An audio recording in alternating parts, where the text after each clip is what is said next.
फटाक 30 सेकंड में खबरें डाउनलोड कीजिए तक ऐप।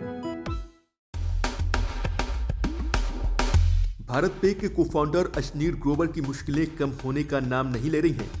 कंपनी में वित्तीय गड़बड़ियों को लेकर चल रही जांच में जैसे जैसे नए खुलासे हो रहे हैं, उससे भारत पे के को-फाउंडर और मैनेजिंग डायरेक्टर अशनीर ग्रोवर के खिलाफ शिकंजा कसता नजर आ रहा है। ताजा मामला risk advisory company Alvarez and Marsal की प्रारंभिक जांच रिपोर्ट में सामने आई जानकारियों का है। ताजा मामला risk advisory company Alvarez and Marsal की प्रारंभिक जांच रिपोर्ट में सामने आई जानकारियों का है।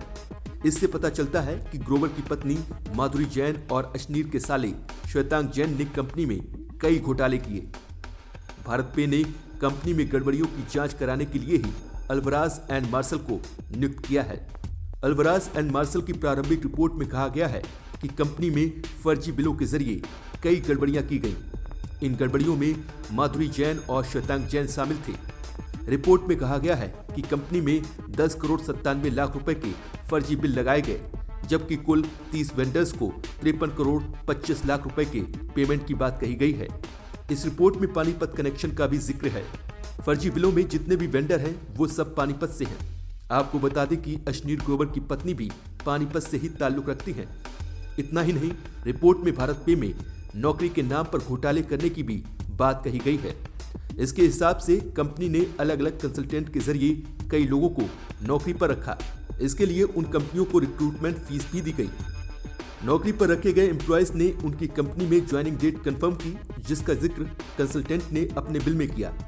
लेकिन बाद में कंपनी ने दिखाया कि इन एम्प्लॉयज को कंसल्टेंट के माध्यम से रिक्रूट नहीं किया गया। वहीं इन 5 मामलों में से 3 के बिल सीधे माधुरी के पास भेजे गए, जिन्होंने उसे अकाउंट डिपार्टमेंट के पास भेज दिया। रिपोर्ट के मुताबिक अभी तक कंपनी में 15 पुराने कर्मचारियों को निकाला जा चुका है।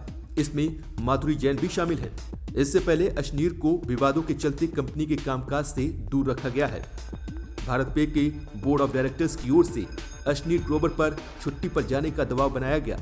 कंपनी ने कहा कि अशनीर ग्रोवर का छुट्टी पर जाना कंपनी, निवेशकों और मर्चेंट्स के हित में है। पिछले कुछ दिनों से अशनीर ग्रोवर विवादों में है। अशनीर ग्रोवर पर टीवी शो शार्क टैंक में भी तीखे और भद्दे कमेंट्स के आरोप हैं। सोशल मीडिया पर भी उनकी खूब खिंचाई हो रही है। भारत पे के टॉक्सिक कल्चर और शार्क टैंक शो पर सख्त व्यवहार के चलते बढ़ती स्क्रूटनी के बीच अशनीर को लंबी छुट्टी पर भेज दिया गया है।